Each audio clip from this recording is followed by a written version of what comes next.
Okay, well, Rejo everyone, here we are with another video. The first video that we shot was completely thrown together. That was unscripted. I just drafted a couple of questions, and a few of you kindly messaged us and said that it wasn't clear. It was made things a bit more confusing, and we agree.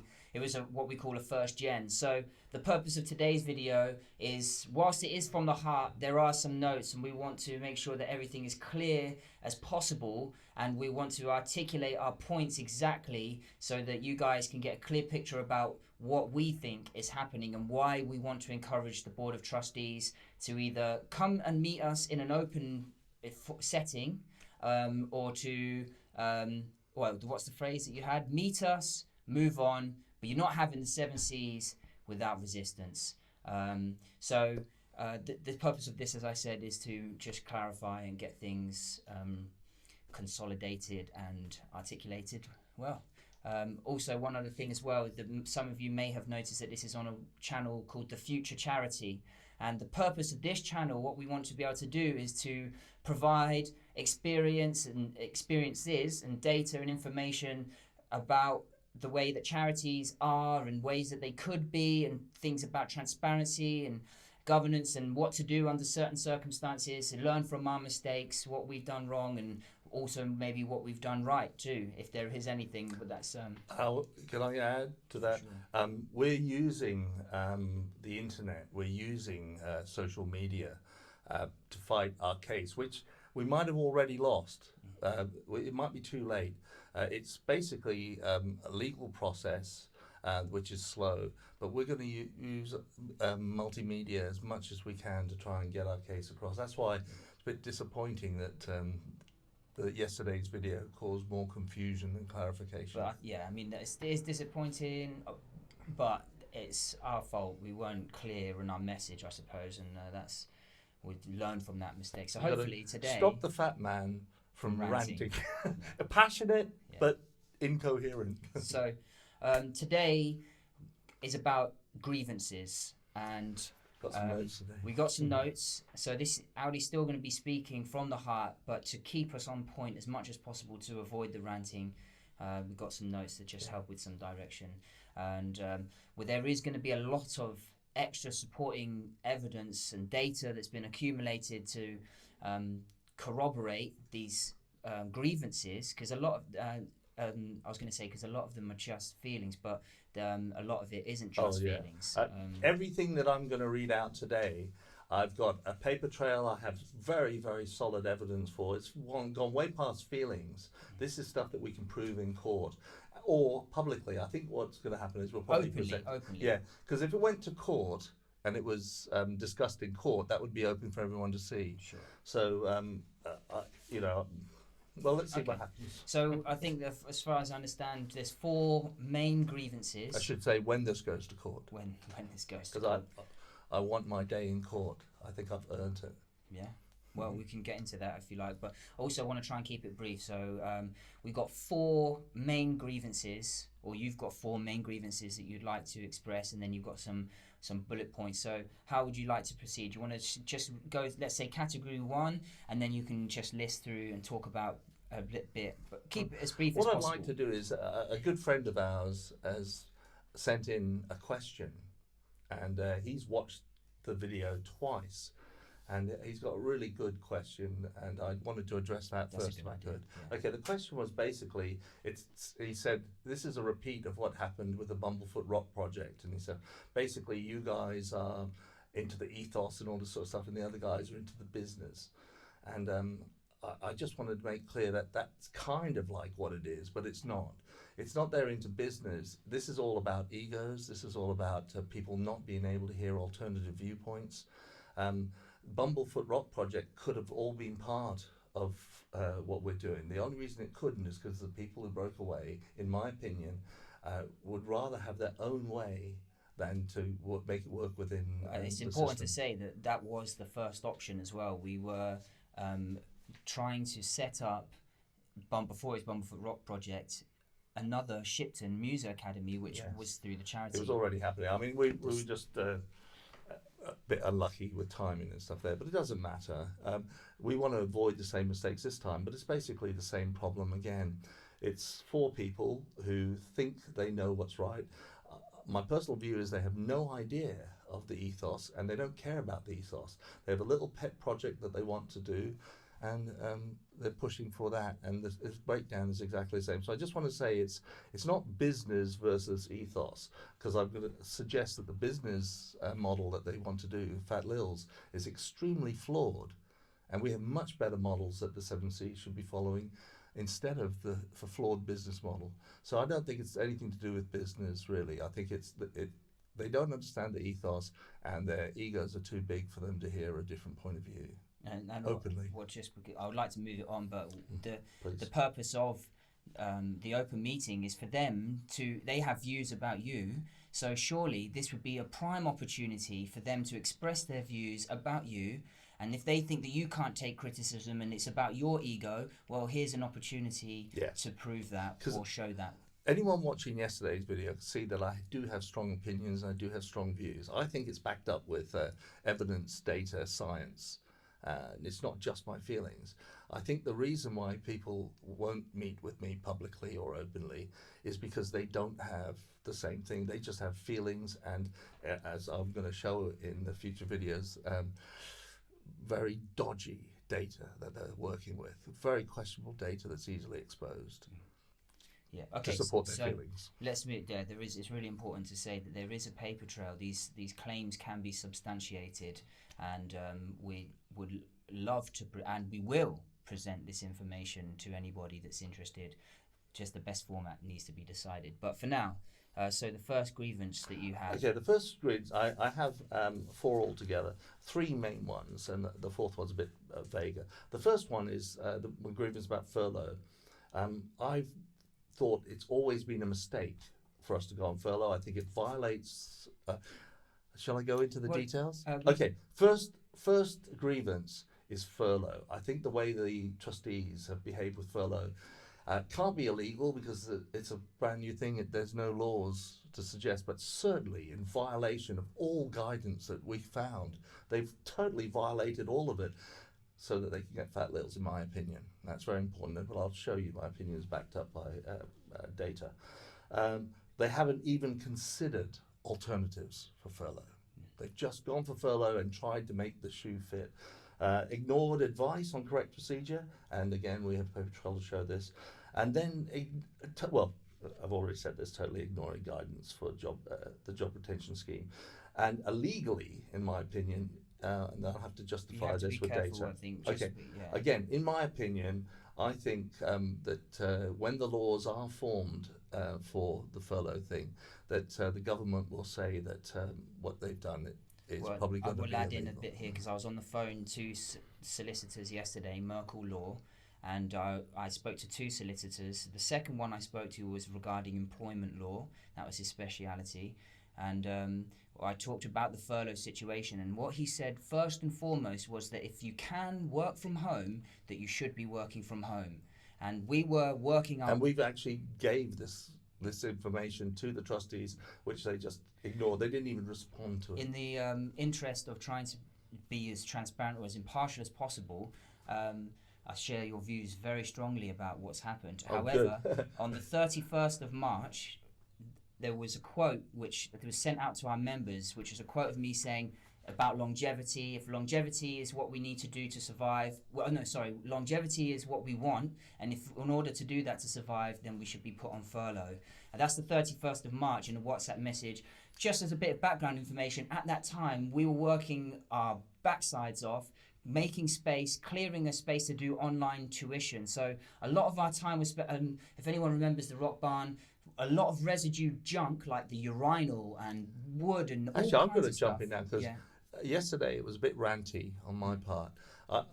I think we need to be much more succinct today. Yeah. So everything we say, we want to back up. But if we... okay. I was just saying that we did have an initial agreement, certainly through me. Oh, yeah. I think we should do a separate video on the timeline. Okay. Because I've got data. There's a board over there where I've actually worked out the dates to go with the paper trail I've got that we can show people. So if anyone wants to see how the trustees behaved and how that could clearly be viewed as either misleading or Stupid. or extremely stupid. But certainly, the time trail is really weird. Is really straightforward, Yeah. and anybody can decide for themselves whether they think the trustees were acting honourably or not. Yeah. They can form their own opinion. The second grievance was Project Fat Lils. Unfortunately, at the time when the communication was open to us, at November time, we were told to keep secret. We were told to talk amongst ourselves and convey communication. But we were, for those who don't know, our shop opened on the 1st Of December. 1st of December, and we had lessons. We had a full schedule in Whitney, and we had to somehow, with that full schedule, the same people who were running the full schedule had to set up a shop in its entirety, from an empty shop to full-fledged business. And the target we set was the 1st of December. So Sandy, Easy, and I, and anyone we could get to help, were backs against the wall. We didn't have time. Our view at the time was, if the trustees want to get Fat Lils, let them get on with it. Let's just get the shop up and see if that works as a business model. Initially, it was exciting, especially considering what our current circumstances were, where we were housed, which was wonderful, but less than ideal. Less than ideal. And the Fat Lils would have been a step, a bit closer to the Fat Lils. Yeah, a bit more permanent. To the ideal. Unfortunately, it's not appropriate. Fat Lils is kind of okay, and it would be better than where we were housed in Whitney at the moment, but it's not the best deal. And things have changed so dramatically, particularly in two areas. One is we're working with a charity that has lots and lots of premises that we can use for free as a charity. And even though we don't have a long-term lease on it, it's still a much better proposition than Fat Lils. Fat Lils also, part of the deal was for us to pay 1 year's rent in advance. That's a lot of money. I think that kind of money, if we were going to do that, it would be better if that was spent on a more appropriate premises for what we want. And that there are, in my opinion, if you're going to throw that amount of money around and stuff, it shouldn't be on something second best, like I personally think Fat Lils is. There's quite a few more problems. The furlough is a big thing. If there's going to be, the trustees seem very aware of the fact that there might be a second phase. You don't really want to be taking on the financial commitment of having a bar or a restaurant or a pub or anything like that in this climate. Certainly until the second wave is over. And I think it'd be a grave error. But unfortunately, none of these grievances have been addressed at all. That's a problem for me. Well, I just want to say that the grievances that you've had about Fat Lils, you haven't expressed these to the trustees. Yes. I'm saying this is one of the reasons why I resigned, because they wouldn't even meet with me. They don't even answer my emails. They ignore my emails point blank. Well, is that the right word? Anyway, they just flatly ignore my emails. I can't even talk to them on a casual basis. And I'm going to show you, again, this is not just my feelings. I have data to show this. I mentioned some of it in yesterday's video, but I have a lot more. Okay, yeah, so point 3? Point 3 is behaving in a manner contrary to the ideals behind the charity, the ethos of the charity. They're doing things now which I think they have the right to do because they have 100% control. But it's total violation of the ethos of the charity. They're winding up Muso Academy, which is king crazy in my opinion, and it shows clearly that they don't have the charity's best interest in mind. They're letting go of the shop, which is the best thing that's ever happened in the last 2 years to Muso Academy, maybe in the whole time. I mean, that's arguable.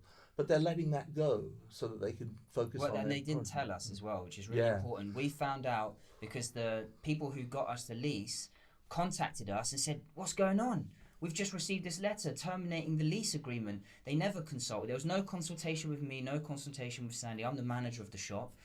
Nothing like this had happened, so that's really important. I just would like to add something here about behaving in a manner contrary to the ideals of the charity. As anyone that knows what the 7 C's Foundation, the C's represent life skills, and the top 3 is creativity, confidence, and communication.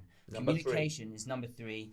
And I was on the phone to one of the trustees on Tuesday for an hour, over an hour, and we were talking. Should I name?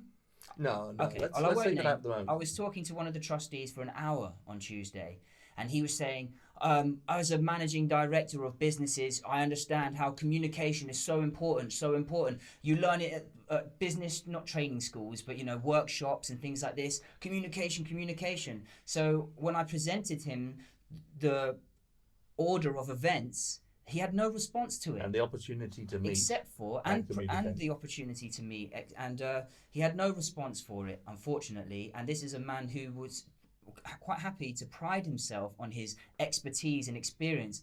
The one C that he did remember of the 7, he actually did remember. You actually asked him, does he know any of the 7 C's? And the first one he came up with was communication. Yeah, and when we release this paper trail, you will see that the first thing they do is remove communication. Well, it's not the first thing, because obviously there is some discourse, but then discourse. Well, no, as soon as the data coming in violates their projects that they've already got planned and they've already decided are the best things for the 7 C's, they bring down the shutters. And anyone who's persistent, they call rude.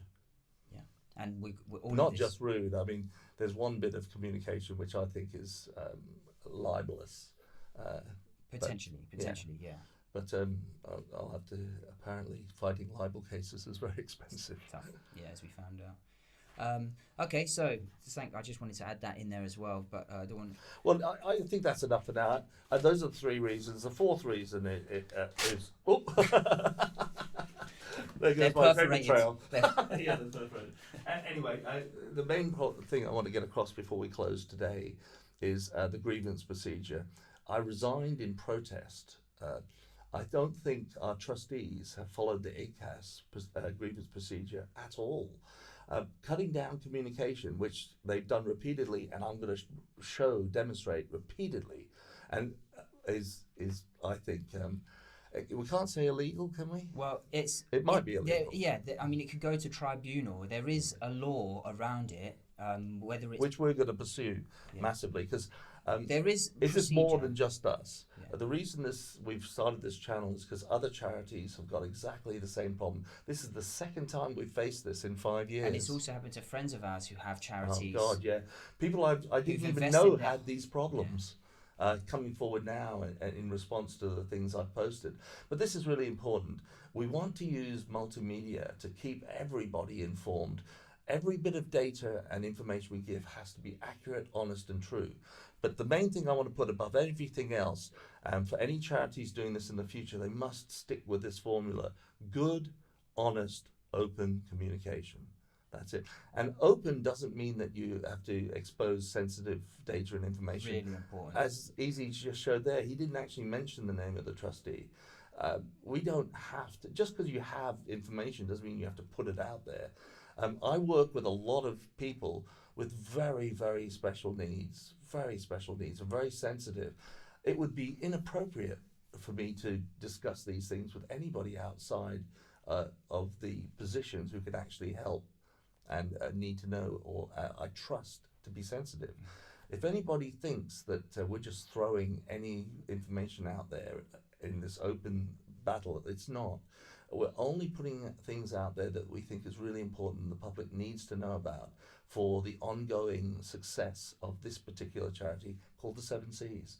And I think that the opposite, in my opinion, I stress this really strongly, this is my opinion, but I think after seeing the evidence and data in the paper trail, everyone will probably agree with me that the trustees have not acted in the best interest of the 7 C's, and they've certainly not done good, honest, open communication. That's the biggie. Yeah. And multimedia, I think, will fix that. Yeah, it's the time. This is the digital age. Times are changing, and this is why we've embraced this opportunity. You may see we've got a screen behind us. What you don't see is we've got lights. This is a new generation, exemplified by what YouTube has provided, creators and stuff. But this is the digital generation, and things are going to be changing drastically as we see. You know, people that are leaders in the field are talking about how the internet and everything. So is that your wind-up? Actually, my wind-up is this, that for anybody watching this video and has got all the way through, I hope this has been more clearly defined what our issues are. There is a lot more detail to it. We're trying to keep it brief. Please urge the trustees to meet with us, with an arbitrator, an Can I jump independent in? arbitrator. The police called me yesterday and said, why can't you just have a meeting with an arbitrator? And he had a recommendation of an arbitrator. I said, yeah, that's exactly what I want. Somebody, because what the trustees said is they've been advised that an open meeting would be an error, not in the best interest of the seven seats. I don't know who's advising them, but they sound king crazy to me. Or just mistaken. I think it's mistaken. No, I think whoever's advising them is balmy. I think they really are crazy, and I think you can be demonstrably so. But I also don't think anyone's advising them. When I spoke to this trustee yesterday, he said he would rather that people view the charity really badly than have an open meeting. And this is what we're contending with here. We have genuine concerns. There's been procedures not followed. As you can see, this is a 10-year dream, but longer. It might already be too late. We might not be able to do anything to save the seven seas. We're still going to do our best up until the end of it. But for other charities, we're going to say, get on board earlier. Use multimedia early. Make sure you have a really good paper trail. Make sure your evidence is robust, and then take to multimedia. So remember, meet us, move on, but you're not taking the seven seas without resistance. That's a direct message to the trustee. That's my slogan. I'll ask Easy if he wouldn't mind repeating it in his little show. Yeah. But meet us, move on, but you're not taking the seven seas. Great. Or you're going to face some resistance. Yeah. You can take seven seas because you have all the power, all the legal power. But there's going to be resistance, and hopefully some groundswell. Hopefully the people will put in some words here. Yeah. And if you decide not to, well, there's no harm. No pressure. Yeah. We'll keep doing our best. Yeah. Well, I will. Yeah, absolutely. Yeah. I'm glad today that we actually agreed on a couple of things. Yes. Well, there is lots that I agree with you on for the. Thank you. There's also lots who disagree as well. lots I disagree. But I think when two people disagree, that's when the discussion should start, not when it should end. Yeah. Right. Yeah. Rija, thank you very much. Thank you. Thanks everyone. And thank you guys for watching, taking the time. If you got this far, you're a saint.